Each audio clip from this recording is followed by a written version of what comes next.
if you believe in your talent, your service, your product, whatever it is, take the risk. Just do it. Don't wait until it's perfect. I've come across so many people who believe that they need to spend years and years and years perfecting the idea. I am a huge believer that when it's at 60 to 70%, you've just got to go and you'll learn and you'll refine. But the regret of not having taken that risk or not trying is so much worse to live with than the mistakes you might make in doing so. From Caribbean Ideas Synapse in Trinidad and Tobago, this is UpTick, a podcast that's part of the Snapshot Podcast Network. UpTick is a show that brings you the stories of the Caribbean entrepreneurs and innovators who are building the next generation of great companies. These are the stories you don't typically hear of how these leaders are working to build brands and businesses that have the potential to not only improve the Caribbean world, but also help the Caribbean world make an impact on the global business stage. Their stories will move you, inspire you, push you to take action, or maybe help spark your next great idea. I'm Chike Farrell, co-founder of Caribbean Ideas and your host for today's show. In today's broadcast, you'll meet Sophia Stone of Caribbean Cure. Sophia is an adopted Trini with Afghan-Canadian roots, who over the last 4 years has worked to build a tea business that is now not only selling regionally, but also repping for the Caribbean in markets throughout Europe and as far afield as Asia. You'll learn how Japan became her number one market globally, and how she pivoted from an initial business idea that wasn't quite working to grow her business by embracing every challenge and every failure as a learning opportunity. Today's episode is brought to you by Republic Bank Limited, who are committed to helping Caribbean small and medium-sized enterprises succeed on their path to business success. Check out Republic Bank SME Toolkit at republicsmetoolkit.com for founder stories, helpful content, and much more. So you walk into a store, select a product that you love off the shelf, check out, leave, go home and enjoy it. That's something we all do thousands of times. But then, for a smaller set of us, we have something that we or one of our family members do or make, something that we think is great and maybe others think is great too. Well, what if you could take that product and create the next Caribbean food and beverage brand so that ultimately you see your product on that grocery shelf? Well, that's what Sophia Stone, one of the co-founders of Caribbean Cure, was able to do along with her business partner, Stacey Sitaram. Today, we'll get Sophia's perspective on their journey, learning how she conquered the fear that can cripple any entrepreneur, jumping from a career as a lawyer to work first on a Caribbean supplements business before quickly evolving into teas and growing and evolving super rapidly as a leader and entrepreneur.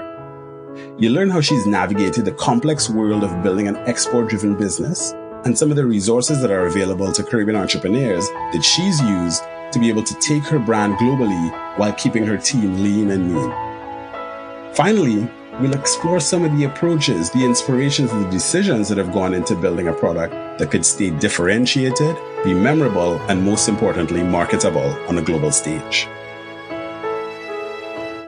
How did the idea come about? I'm always interested in that sort of aspect of the origin story. How did you kind of get that initial spark? Where did that come from? Yeah, it was really unexpected. I actually just kind of was doing it for myself, blending teas, using herbs, drying ginger, orange peel, all that kind of thing, just for my family and for my friends. And it was kind of one of those light bulb moments because for Christmas, I had made some tea for my children's teachers. And a week later, we were on a WhatsApp group chat with some of the parents, and the teacher sent this frantic message asking who had sent her the tea and where she could get more. And this kind of became a common trend in the people that I was giving it to. People just kept asking me, how can I get more? Can you make me more? And it became such an overwhelming response to just something that I was passionate about and sharing with family and friends that I kind of thought, I was looking at the market and I saw some local tea companies, but I didn't see something quite like what I was doing. And the initial response from family and friends to just something that I was doing out of passion kind of pushed me in the direction to look at it more as a business idea. And just really seeing how much potential in Trinidad in particular there was to use some of these herbs and roots and plants and turn them into commercially viable products that people can easily pick up in the grocery store or at a tea shop or even have at a restaurant. That's kind of where the idea came from. Right. So it's interesting because you mentioned that, there was, you looked at the market and you saw various options, but there wasn't something that was quite the same as what you were doing or so the way that you were thinking about it. But what were those things that you were like, these are some of the differences between how I'm thinking about this or how I'm approaching it that led you to feel like, there's an opportunity to be a little different. Yeah, for sure. I mean, what I was seeing on the market was a really super localized product, which was almost powder in tea bags. Quite a departure from what a lot of people would know in their grandmother making for them. They'd be accustomed to their mom making for them. It was really quite a big gap between those two experiences for the consumer. So what I kind of thought was, something needs to bridge that gap. You can go and you can buy these powdered Karaili tea or ginger tea in the supermarket, but it's not even close to that experience that you would get if your grandma was making you ginger tea, and there was a whole spectrum of things that could have been done in between. And so where I saw an opportunity was to take that same ginger, turmeric, Karaili, whatever it was, and do it a little bit better than what was on the market. Take some time with the process of drying that raw material, really work on the packaging, kind of get it up to international level and standard, and right. see what was going on in the market and try to bring that caliber of product to Trinidad. Now I understand that, before you sort of went in the direction of tea, so is it true that your first idea that sort of led you to jump out on your own was actually to go more in the supplement direction? Is that right? Yeah, definitely. That was a huge failure and that caused our pivot into teas. And now I like to call it a blessing in disguise. But initially when I was looking at a lot of these healthy roots and herbs and plants and so forth, I thought, wow, the supplement industry in Trinidad is huge and it's largely based on imported supplements. But when you look at a lot of this stuff, there's no reason why we can't do this here. There's actually very little reason why there can't be a robust manufacturing sector in supplements in Trinidad, because it's really a simple process when you break it down. However, what I quickly learned was that the red tape and the bureaucracy behind actually getting those things done was gargantuan and something that really ultimately couldn't be overcome. We had put in an application to get our products ready for export, which is kind of what we saw this turning into eventually with the supplements. And just to have your products assessed was a 7-year wait. So, as a business person, you can understand that really wasn't viable. And a lot of the reason was because the law states that if you want to make things like ginger, turmeric, Karaili, Mauby, sorrel, and you want to put it in a capsule, it immediately gets treated as a chemical drug. Whereas if you take those exact same ingredients, when you turn them into a loose leaf tea, it's treated as a food, which you can get done in 2 months. So that kind of was a moment for us where we said, look, we've done so much research into the healing properties of these things. It would be such an incredible waste to just let go of the idea now. How can we pivot? How can we turn this into something that there still is a need for and that we have some expertise in developing into a product? Right. So I want to kind of dig into that because, I'm a big fan of Eric Ries and the lean startup methodology, which talks about, learning or failing fast, putting out more products and kind of figuring it out, and kind of pivoting, as soon as you sort of understand where there's real product market fit. And so that sounds like what you, ultimately did. But I think, as I understand, when you sort of look back at that experience, it's great that you did stop and think about what the different options were. But when you think about that, experience overall, what are some things that you sort of feel like, I wish I did differently in the initial journey from supplement to tea and Caribbean cure? I think early on, this was actually my first foray into startup life and entrepreneurship. Right. Even though I've been surrounded by it my whole life, this was the first time I was putting myself on the line and putting my name out there. And I think I was pretty crippled by fear. So initially I did kind of follow that model where I started really, really super small. But of course, there was some investment required just to get the machinery.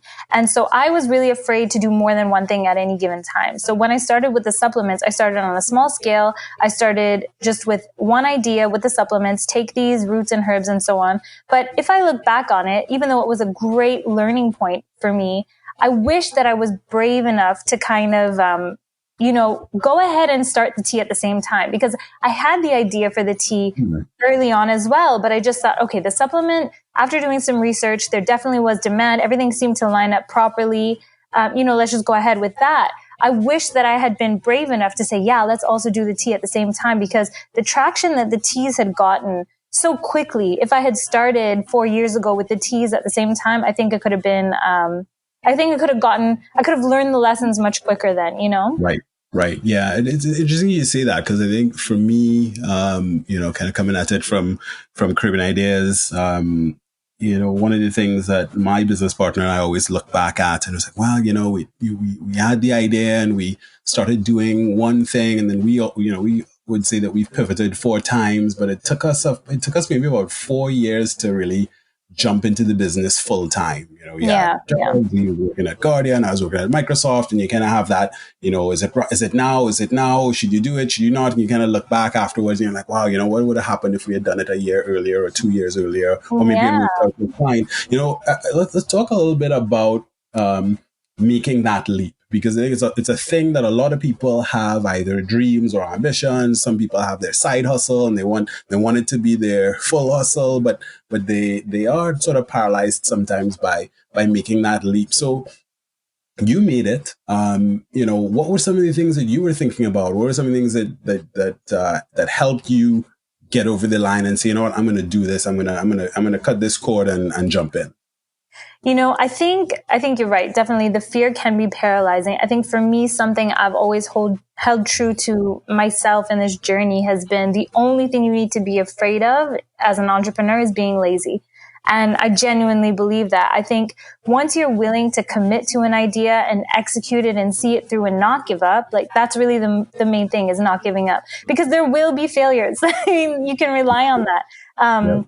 There will be a million lessons you learn. There will be a million mistakes. There'll be a million things you can look back on, say, oh gosh, I wish we had done that differently. But the main thing seems to remain consistent amongst all the SME friends that I have too. We talk about it a lot, is just that grit, that determination, that drive, and that belief that no matter what, I am not going to give up on my idea. I hear a lot of people refer to their businesses as their babies. And I think it's an interesting analogy, because I think you really have to have that same kind of fierce dedication and unconditional love for it, because this life and this journey in entrepreneurship, especially in the Caribbean, will test you. It will test all the patience. It will test all the intelligence. It will test all the resourcefulness that you have as a person.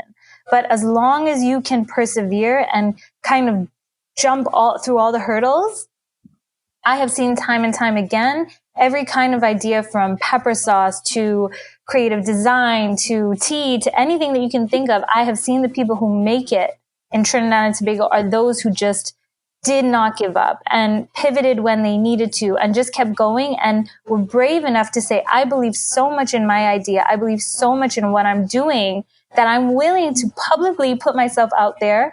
I'm willing to sacrifice, my 9 to 5 and that steady paycheck that comes in, and I'm willing to risk it all. I think that's for me, that's always been it.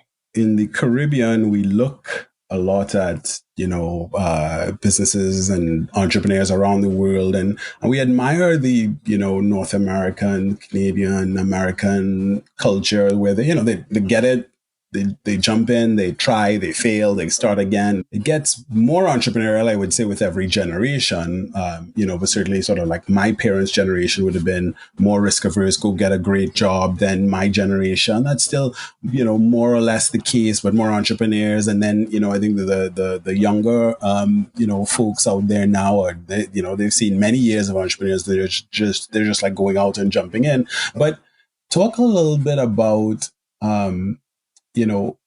entrepreneurship from a growing up, what you've seen, from family, parents, other folks as you were growing up. Well, did you grow up around that culture of being willing to take a risk and jump in and try things?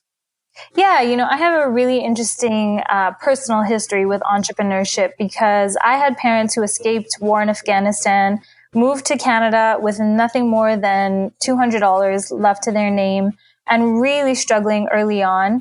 They were educated, but just language barriers and a whole host of issues that many people face when they are migrants. But seeing them and watching their journey and their eventual success really inspired me a lot because they both started out in typical 9-to-5 steady, stable careers. My father was an architect and my mother was in insurance, and both of them worked for 10 plus years for other people in a company in that really comfortable life.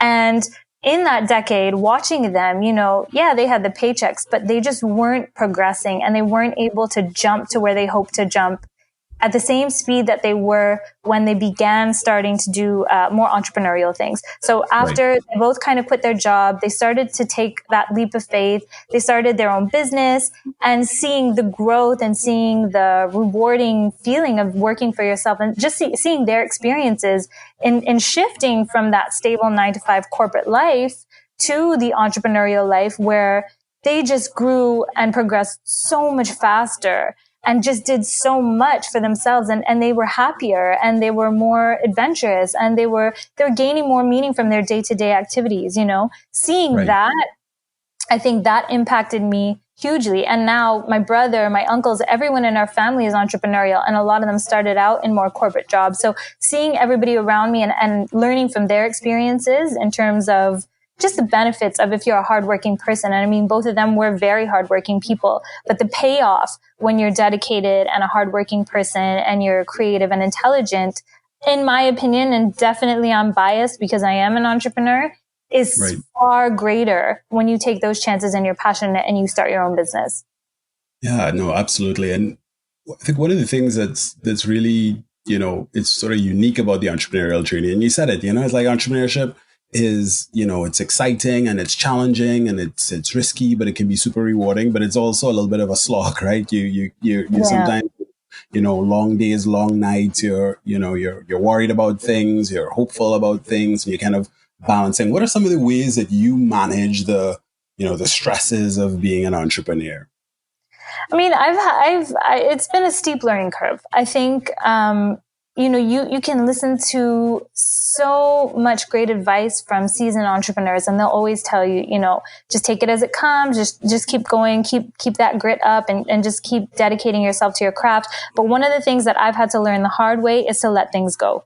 Let things go when I don't have control over them. And in Trinidad and Tobago, it is a context in the entrepreneurial journey where you really have to get good at that fast. Because if you get hung up on the little things that happen or the injustices or the challenges or just the rigor of trying to get through simple things in a day that take tons of time when you would expect them to take a lot less time, you have to just get over it and keep moving and just keep moving on to the next thing, because getting stuck in that moment is really tricky. So for me, that's been just being really intentional about understanding that this is, I don't want to say a game. I don't want to downplay it and say a game, but this is something that I'm committed to. It's a process. And I just expecting that things are going to come and not emotionally attaching myself to those challenges, not emotionally investing in those, hiccups or things that go wrong.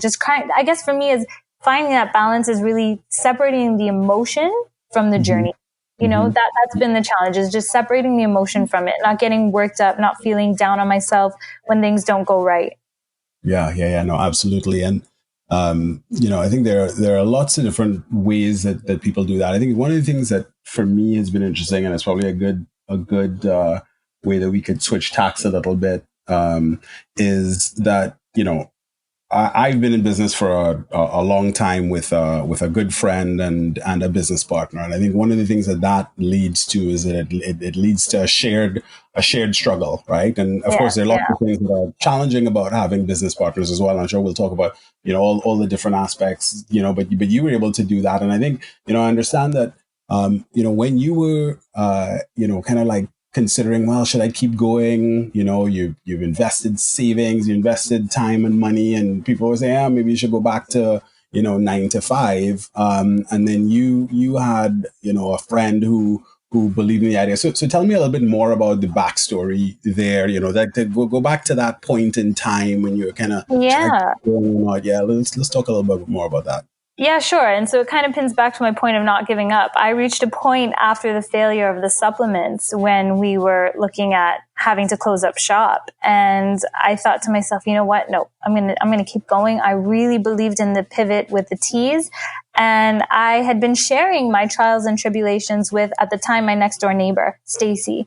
And she's quite a seasoned professional in the health industry. At a governmental level. So she, I guess, was listening with a different lens, looking at it with a different perspective. And she really loved the idea. She believed in it a lot. And she said, you know what, let's do this. I'm ready to come in with you. Let's do the teas. Don't give up. Let's do it. So I kind of looked at that as an opportunity to keep going. It was almost like fuel for me, because sometimes when you have those failures, it can really bring you down. And then when you have somebody who just is so passionate and believes in what you thought all along, it can propel you to keep going. And that definitely was the case with Stacy. So she kind of loved the idea of the teas and said, you know what, I want to invest in this. I want to do this with you. I want to be your partner and keep going with the teas. And that kind of was exactly what I needed at that time. So Stacy came in as a 50-50 partner with me, and we launched the teas, and we evolved them from our first iteration, which was in jars, and we took them globally. I mean, now we're in Japan. We're starting this year to launch in Europe. We're all over the world, in smaller cases, but definitely in a bigger case in Japan. And seeing that progression from just having it as a dream in my kitchen and conversations with her to where it's come, I definitely credit her with a lot, because if she hadn't given me that beacon of hope, I don't think I would have been able to keep going, Yeah. And, it's funny because, I think people come to their business partnerships in a lot of different ways. So that's really interesting in that, your business partner was your next door neighbor, and, it was kind of like put right there in front of you. But if you were talking to, an up and coming innovator who has an idea, and maybe they're good at this part, but they don't have strengths in another part, and they're like, oh, should I partner? Should I not? What are some of the things that you've learned that you would say are really important in finding a business partner that complements you and your skills? And how could somebody go about, figuring that out? Well, definitely. So the interesting thing is with Stacy coming from a more I wouldn't say corporate, but from a governmental background, and being just a wizard with the paperwork and the administrative side of it and the organizational side of it, that was 100% what made our partnership perfect, was because I consider myself more the creative, passionate kind of formula maker of the teas, like I like all the crazy, exciting herb life stuff. And I love to look at the properties of the plants. And so when I get really excited about ideas, whereas Stacy will ground me, and Stacy will put me back into the business side of things and remind me, okay, well, let's do our strategic plan. And what about our inventory? And what about our sales report? And she's fantastic at pulling together the sides of the business that I am not keen to pay attention to. And likewise, I'm very much going in, or like did you have that sense? No, definitely. I mean, I think because of our friendship, I knew what kind of person she was. I knew that she was a CEO. I knew what her skills were, and she knew how I was. And I think we realized very quickly that we are complementary to each other, and we both needed that. I mean, Caribbean Cure needed that. If it was just me, things would have gotten so unorganized, so unruly. We wouldn't have had a plan and developed the way that we have. And so I think if you're an up and coming entrepreneur and you're thinking about a partnership, you really have to, I know it's easy to align yourself with people who are very similar to you and agree with all your ideas and tell you everything is beautiful all the time.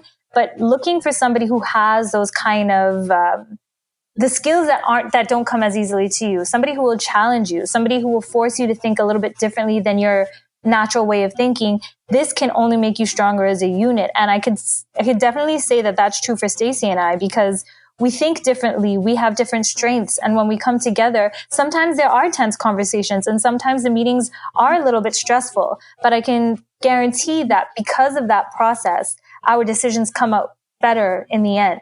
One of the things that I've seen attributed to your co-founder, Stacey, is that, she said, we try not to worry about being successful. What we do is work toward being significant. And, one of the things that I think about brands, when you think about your brand promise, it's just as important to think about who you are as who you're not. So I want you to tell me about decisions. Give me an example of decisions and things that you've chosen not to do that could have led to more, quote unquote, success, but maybe weren't aligned with being significant or impactful. Sure. I think Stacey and I have always really felt that it was important that our brand and our product and our process really truly be local and truly reflect the Caribbean identity, because it was something that we were passionate about and something that really inspired our product. So for us, when there were options and opportunities to simply bring in similar formulas from abroad, similar tea combinations from the US, and slap on our label and resell it, we turned away from those opportunities, even though it would have been infinitely easier than what we chose to do. Because for us, I think being significant and being a real local manufacturer of tea has always been important and will continue to be important to us. Yeah, no, that's super powerful. And let's kind of drill in a little bit to the business, right? I think there are lots of people in the Caribbean, and you kind of mentioned it earlier on, right? There's some brands. I have some brands here sitting in the US that I love that have started to grow, and I'm seeing them on Amazon and they're growing in different areas. But there's lots of people in the Caribbean who they have something that they make or that their grandmother made or their father made, and that they feel like they could turn it into something real. And you've managed to sort of cross that gap. But of course, there's lots of things that go into creating a product that can be consumed, that's safe, that's exportable, etc. So I want to talk a little bit more about some of the learning that you've had along that journey, right? Particularly around manufacturing. How do you go about, if you're interested in taking a brand to the world, starting to create a formula and manufacture it consistently? What have you learned on that journey? Well, I've learned that it's incredibly difficult and it requires a lot of intention and commitment, but definitely it is something that can be achieved in Trinidad and Tobago, and with an increased focus on entrepreneurship, especially in the food and beverage sector, where I think there's a host of potential and so many fantastic food products and beverage products here that the world is just waiting to get to know. I think one thing that has been really helpful for us in our journey is working with some of the organizations that help support food and beverage manufacturers. So working with people in the industry who have, maybe they'll be in the form of grants, or sometimes they will just have experts who can be consultants. That's been really helpful. I know some of the government supported organizations also offer free courses in how to become qualified in food safety. That's all of those things. Stacey has been a wizard at finding out all of those opportunities regionally and locally and taking advantage of those. But for us, what we did a lot of research, and we wanted our product to be safe, and we wanted it to be something that we could have a lot of pride in and reliance in and confidence in when we share it with the world, because that can make or break your brand in an instant. If your customer trusts your product, and especially in Trinidad and Tobago, it's really important. In Japan, we faced huge issues with trustworthiness for a product coming from Trinidad and Tobago. So when you have all of these standards and regulations and proof that you've taken the time to really think about the food safety of your product, it helps you. It helps you break into those markets. It's really important. And I think now in Trinidad, there is more of a focus on that. And we are moving in a much more positive direction, to kind of level up to where the American brands are, for example, or the Canadian brands. Trinidad is doing a lot of the SMEs in Trinidad are getting up to that level. Right. And so you're interesting in the sense that you've got, the Trinidad and Tobago market, you've got the Caribbean market, you've got, the world, and you've had to make choices about, well, where do I start? How do I go about it? There are different audiences, different ways to sort of land the products. And, one of the things that I know is maybe unique about you is that you've done a lot of export and built out a market in Japan. And you kind of skip some of the more traditional places. You're from Canada, and you can move on to North America easily, but you ended up, exporting Caribbean goods to Japan. So tell me, how did that come about? Yeah, I mean, whenever I tell people that we're the first company in the history of Trinidad and Tobago to sell our products in Japan, they kind of look at me like I'm crazy. What brought you to Japan? How did you do that? Why would you even think of selling tea to Japan? Which arguably Japan might be the number one country for export of tea, maybe next to China. So how that happened was really serendipitously. I mean, we had no intentions of taking Caribbean Cure to Japan at the time when it happened. We were still in our early iterations of our tea product. So I had actually gone across to Japan and met a couple people there. And of course, at that point in time, and I would highly recommend this for anybody who has a passion project or a product that they believe in, anywhere I would travel personally, I would carry samples of my tea, no matter what. I would pack my suitcase with at least 5 or 6 tins of the tea, or the bottles, or whatever it was at that time. I can't remember. I think it was the bottles. And every person I met who I felt could or couldn't help me in some way, whether they owned a restaurant, whether they worked in a PR firm, whatever it was, I would give them a bottle of my tea. So when I was in Japan, I met a lady who worked in a huge marketing and PR firm, and I had given her a tin of the tea and, kind of shared a little bit of the story with her.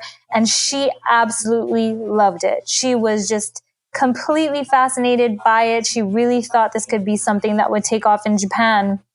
And over the course of 2 years and building a relationship, which in Asia and in Japan in particular is really important, we kind of fleshed that passion she had for the product out, and it turned into a partnership. And she invested into it, and she brought it across to Japan, and I've been there many times. And so that really grew organically from just taking that initiative of saying, you know what, I love this product. I'm going to take this with me everywhere I go, and I'm going to put myself out there. And just from a connection like that, it's incredible what has happened. But those things are so important when you have your own business, to always be selling yourself and selling your product. And I don't think I want to say you should overdo it, but definitely for me, that opened up a whole world for me. It's just always carrying my products with me everywhere I go. Right. So tell us about the markets that your teas are in now. Yeah. So we are in Japan. We are selling on an e-commerce platform in Japan, as well as in some retail and restaurants there, some retail shops and restaurants across there. We are also selling in Europe, and we export our teas to various different players in the region. So our most notable customer was a lady who worked with a company in the US who sent like these kind of gift boxes, curated gift boxes. Yeah, so she would order, and that's an example of something that you wouldn't normally think of. She would order tons of tea for us, and she would put them in the boxes, and she'd send them out to corporate companies in America for these curated Caribbean gift boxes, and that was really a fantastic channel for us.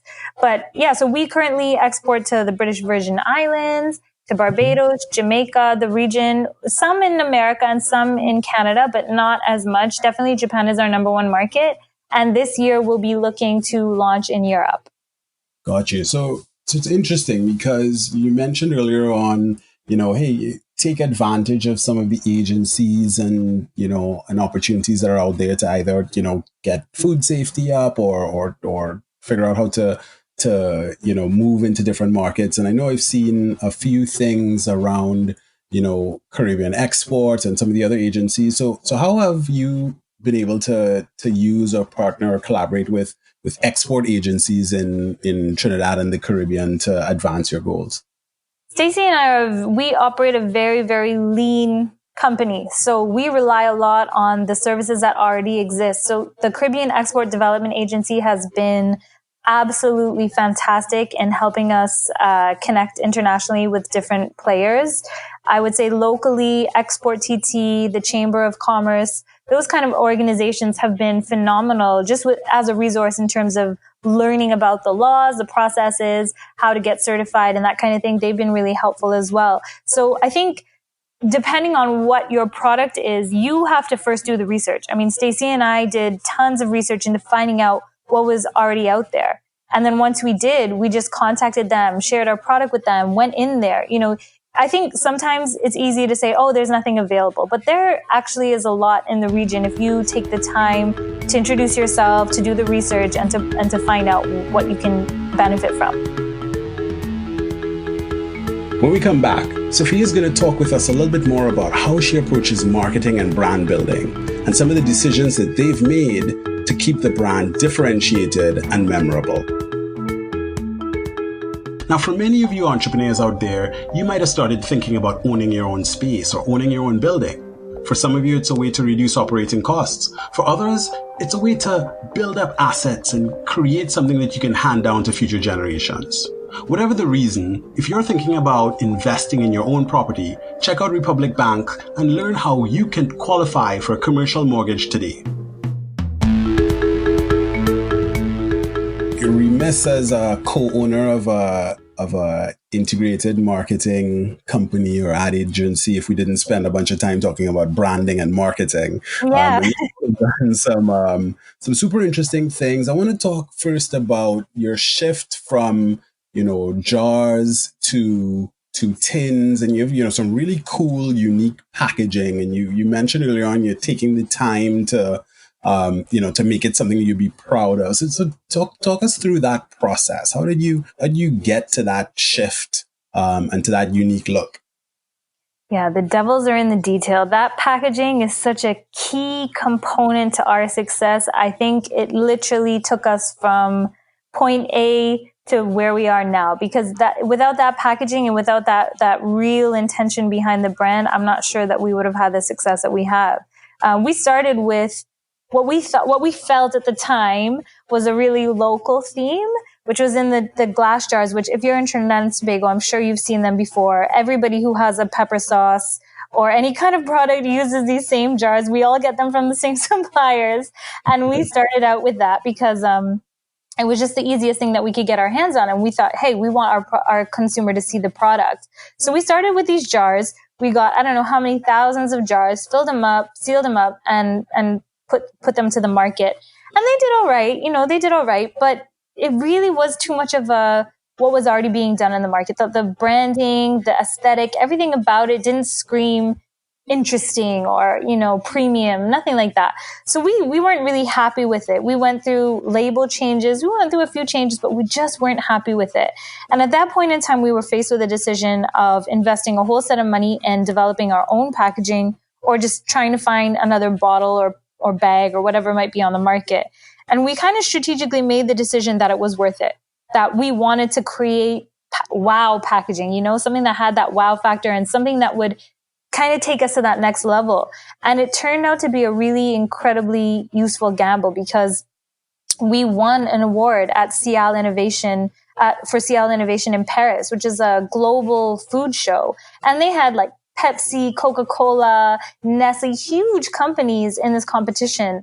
And our packaging was what stood out. So in the end, that gamble really paid off for us. And what we wanted in our brand was a really Caribbean, authentic, aesthetic, something that really screamed Caribbean, but not in a way that had been done before. Yeah, something that was really tastefully done. So we partnered with a local artist and she captured our vision fantastically. Eve Ripal, she's amazing. So she actually hand drew the paintings and we took that, we put it on some colors and we went and worked with some partners in China.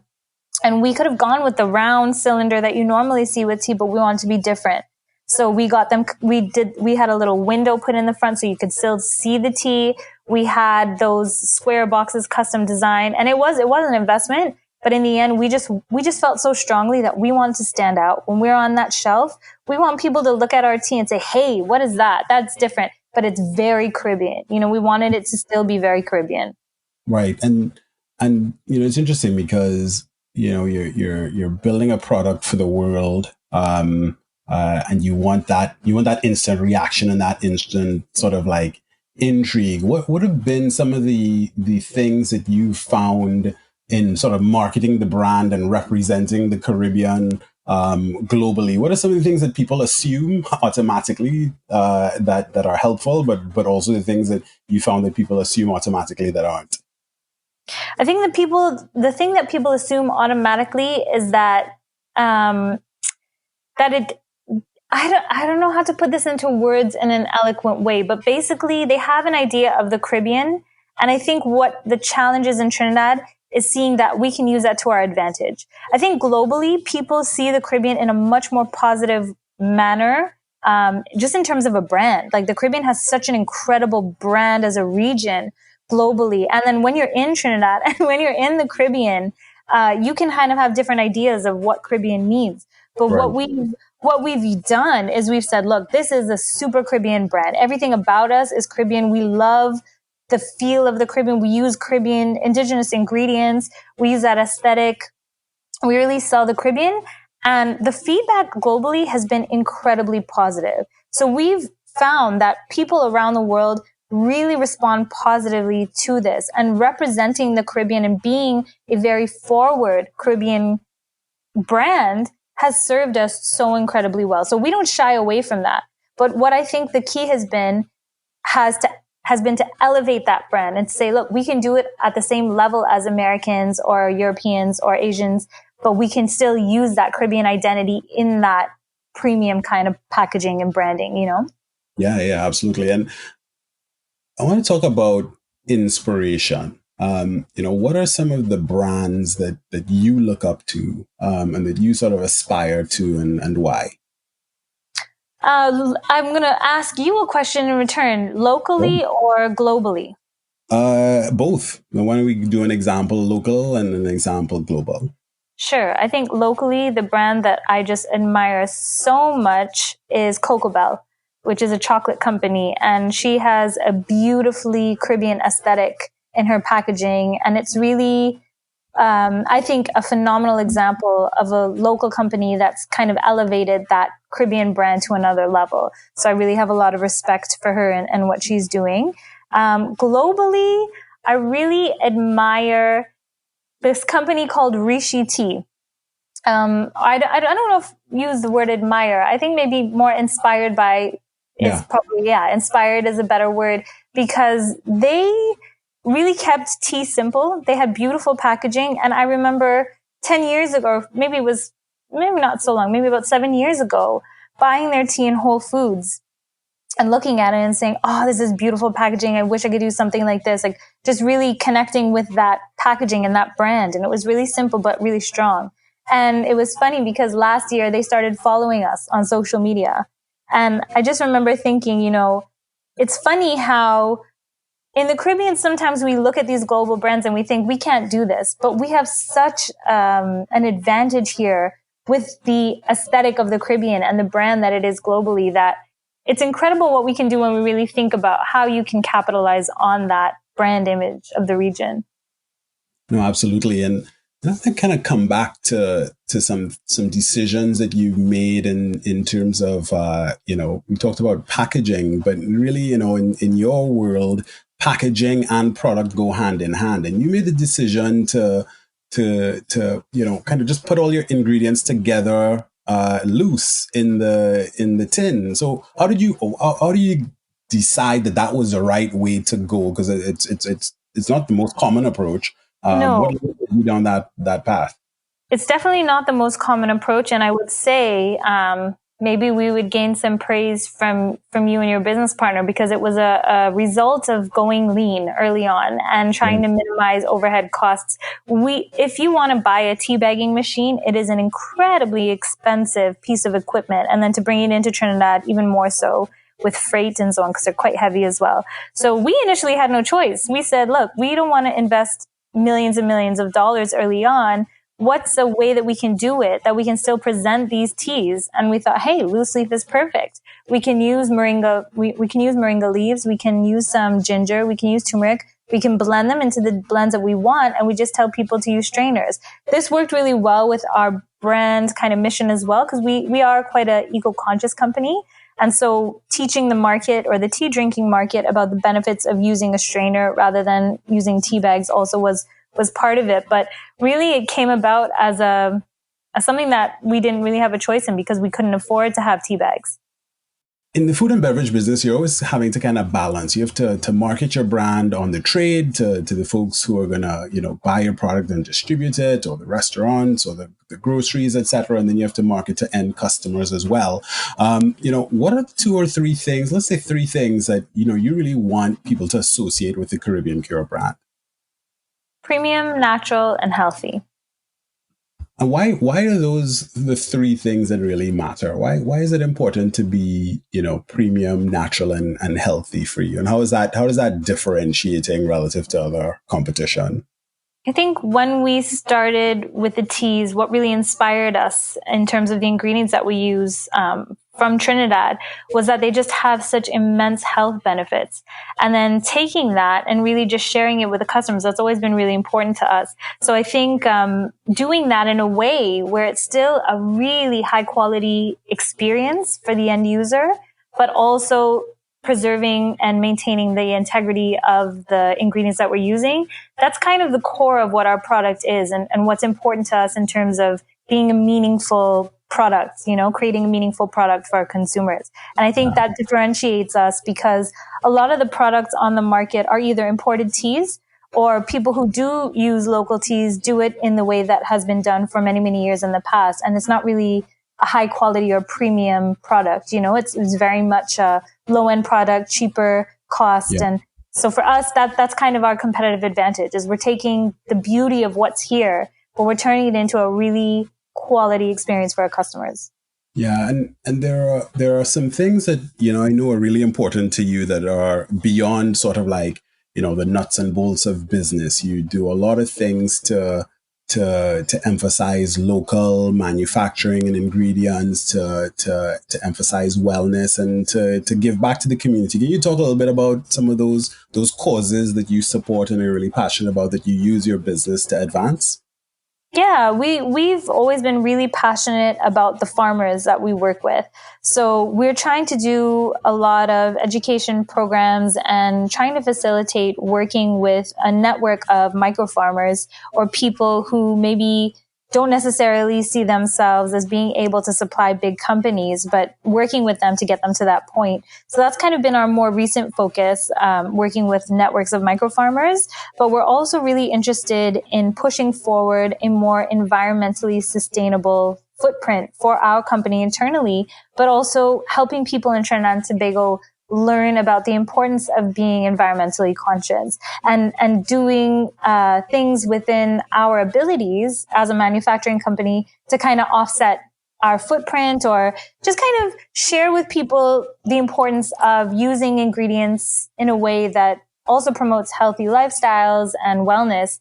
All of those things are pretty critical to our brand and what we stand for and where we hope to continue to go in the future. Yeah, that's great. How do you market the brand to end consumers? What channels do you use? How do you kind of keep that ongoing engagement with your customers? So social media has been a fairly important one for us. We still engage with traditional media because after we won the award in Paris and then also with the Global Tea Championships, we got a lot of press requests. And so we would do interviews and so on. And so sometimes our customers would learn about us that way. But I would say social media is probably our most powerful channel of communicating with our customers. And we try to bring value by adding recipes or links to different tools that they can use. We really want to focus on sharing with our customers the importance of health and wellness and a balanced lifestyle as well.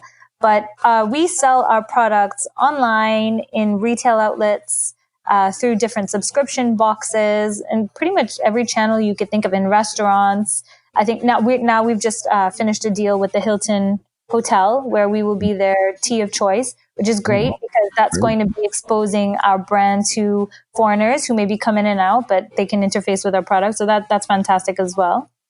Yeah, and so you talk about social, which is obviously near and dear to my heart. Synapse started off as a digital focused agency. So what channels do you use? What are you on? Are you on?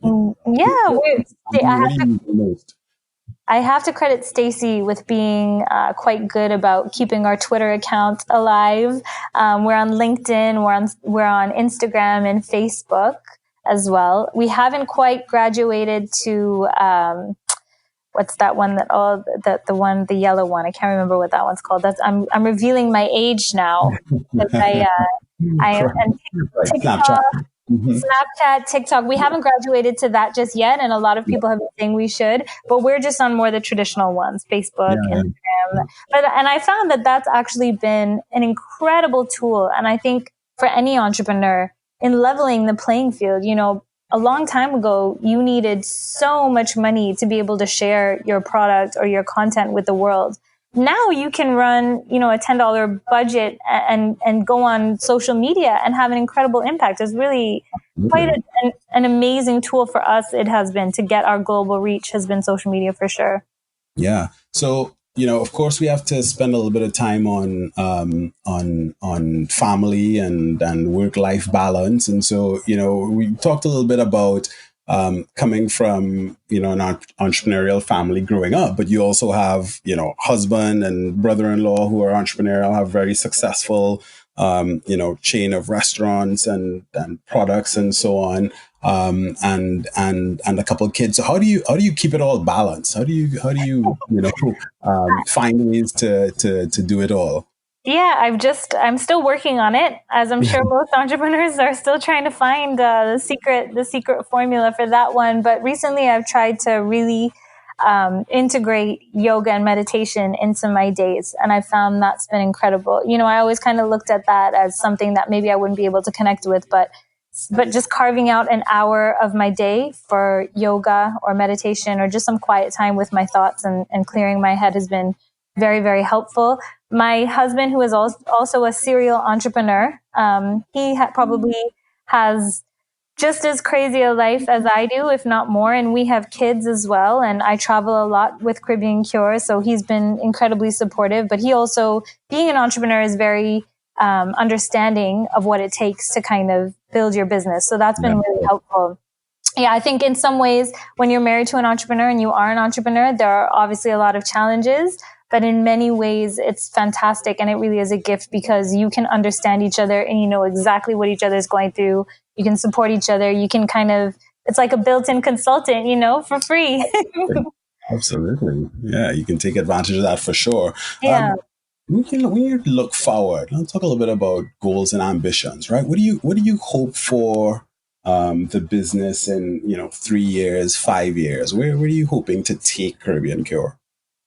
I hope that Caribbean Cure will continue to be important to people. I mean, nothing makes me happier than when I get calls from customers who just tell me how much they love the product. Still to this day, it gives me butterflies, So I think my dream would be that we could just impact more people, share this kind of tea, share the Caribbean formulas for ginger tea and so on with more people around the world and introduce them to the gifts that we have here in Trinidad. That would really be my dream for Caribbean Cure, I think.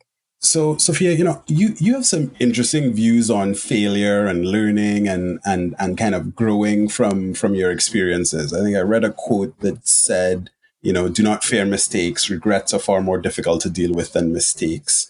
Can you share a little bit more about that philosophy and how did you kind of come to that? And what are some examples of things that you learned from that you think kind of led you to be better the next time around? I think with my formal training as a lawyer, it was really a shift in mindset to embrace the failure. But I think in startup life, one of the lessons that I've learned is that they're not ever really failures. Whenever you make mistakes, they are such beautiful lessons that you can learn from. And every single thing that I have failed at, whether it's the supplements, whether it was getting excited about a deal that fell through ultimately, whatever the mistake or the, I guess, failure if you want to call it that, is always gleaned a really important lesson that has helped pave the way for future successes. So to me, I've had to really mentally change the way I feel about things that don't go right. Because in the past, I might have looked at it as this failure is something that I should feel sad about and I should really dwell over and regret and so forth. But now I try to look back at everything that hasn't gone right and see where I can either learn from it or how it contributed to something that ended up better off in afterwards. And I think that's really been critical in continuing and being able to be balanced and level-headed about everything when all those challenges are placed upon you, because those failures can be crippling at times, and it comes back to that point of taking the emotion out of it. But failure to me has always been also an opportunity to learn, and also has instructed my steps in how I move forward. So it's almost like a lesson if you look at it in that way. Whereas regret, which is, I think in that quote, nothing burns me more than regret. Nothing burns me more than regret. There have been so many times in my life where I've looked back and I said, I wish I put myself out there. I wish I wasn't as shy. I wish I pushed myself to start that conversation with that person in the room and I didn't feel funny about it, because that regret, it will haunt you. But if you went and you didn't and it didn't turn out the way you wanted, you've learned from that. You're also a Caribbean woman entrepreneur, right? What are some of the things that, for other entrepreneurs out there, female entrepreneurs who want to get going or in business and kind of trying to go further, what are some of the things that, have been challenges for you in your experience as a female entrepreneur? I think that a lot of the challenges I've faced as a female entrepreneur, I'm sure I could share them with many other entrepreneurs globally, but one of the biggest challenges is just the prejudice or the assumptions that come with being somebody who owns a company. So when I was in Germany, for example, I was showcasing my teas and a gentleman came up to me and said, you have all these people who keep coming up to your booth and you have all these customers, all these people are really interested. It's only because you're a woman and they're interested in just talking to you. And I kind of chuckled and I laughed and I said, that's quite an assumption. But I learned to take those things in stride and not to let them affect me, because I think as a female in business, your limitations are what you allow them to be. And I really genuinely believe that we are lucky enough to live in a world now and in the Caribbean where really all the opportunities are there for us. We just have to be able to take advantage of them. And I don't think that there's any barrier too great to overcome. So maybe it is a little harder. I definitely would admit that there are challenges that I don't think male entrepreneurs have to deal with. But to me, I've always sought a way around them or over them. And I don't think that they're prohibitive enough to stop me from getting to where I need to go. Yeah, great. How do you sharpen the saw? I always like to talk with people about, the things that they're reading or learning, and particularly jumping into entrepreneurship, from kind of a professional career. You'd have had a very steep learning curve. So what are some of the things that you do to, build new skills or understand things differently that will help you in your journey? One of the things that I've been hyper focused on lately, and I have to give credit to my husband because he inspired me in this line of thinking with his interest in physics, has been to read a lot more outside of what you might think is the obvious area for entrepreneurs. So in the beginning, I used to read all the books about sales and marketing and the kind of typical entrepreneurial books, Now I'm starting to read a lot more about culture and human behavior and psychology, because I find those kind of books really inform my understanding of who I interact with every day, whether it's a supplier, whether it's a distributor, whether it's somebody I'm pitching to, somebody who's pitching to me. When you understand a little bit more about how humans function behaviorally and emotionally, it can be a really powerful thing to learn about, Absolutely. Yeah. No, that's great. Well, actually, I'll give you one, and for you and for the listeners out there, I think a person who's great at, human behavior and relationships and interpersonal relationships, which I think is really powerful, both in sales, but even more so in kind of team building and culture, is Brené Brown, who has some great, TED Talks and other videos out there. And she has a a book that I've just recently started called Dare to Lead. So you might find that one interesting, and our readers might find that one interesting, as particularly as you talk about those topics. Because you're right, like learning outside of your area, that's a pretty fascinating approach. Because I have always tended to be pretty deep in all the different business books. So I'm gonna have to take on that one. That's a really cool idea in terms of a way to approach just building skills outside of your main space, but then getting things that are transferable. So I'm gonna have to get Christian. So my husband always says he reads a lot about physics and science of the universe and so on. And I always laughed and I said, you have a PhD in business. Why aren't you reading more business books? Because I know business. I live business every day. But when you learn about things outside of your discipline, it helps make things feel a little bit less intense. It helps you realize that you're just one little speck of dust and things aren't as serious as they might seem at times in the entrepreneurial quest.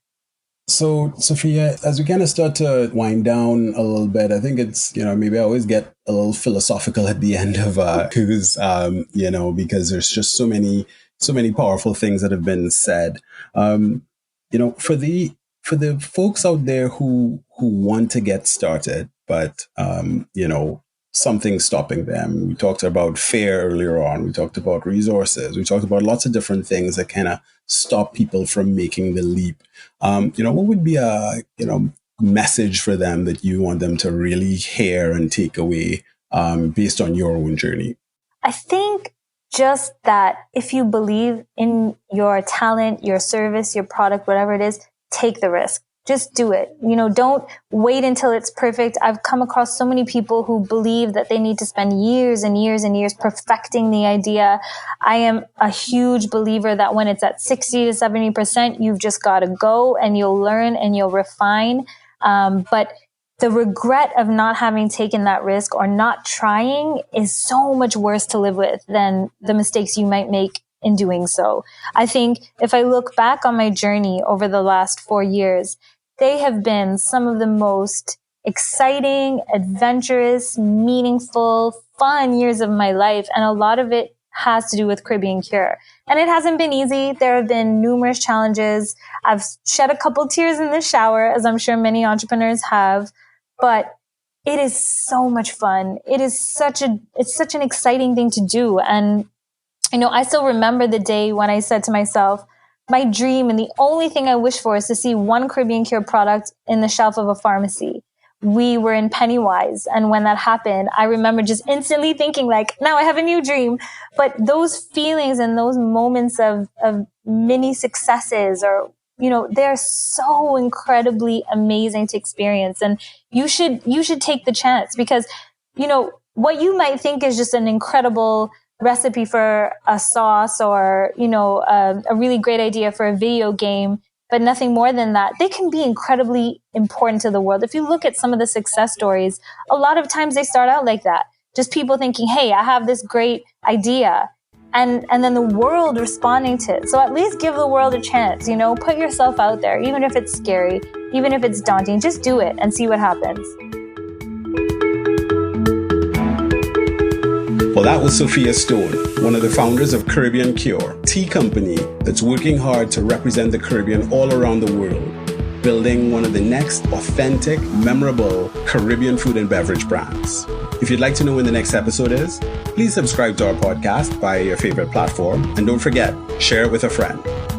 From the Synapshot Network and Caribbean Ideas Synapse, this is Chike Farrell signing off.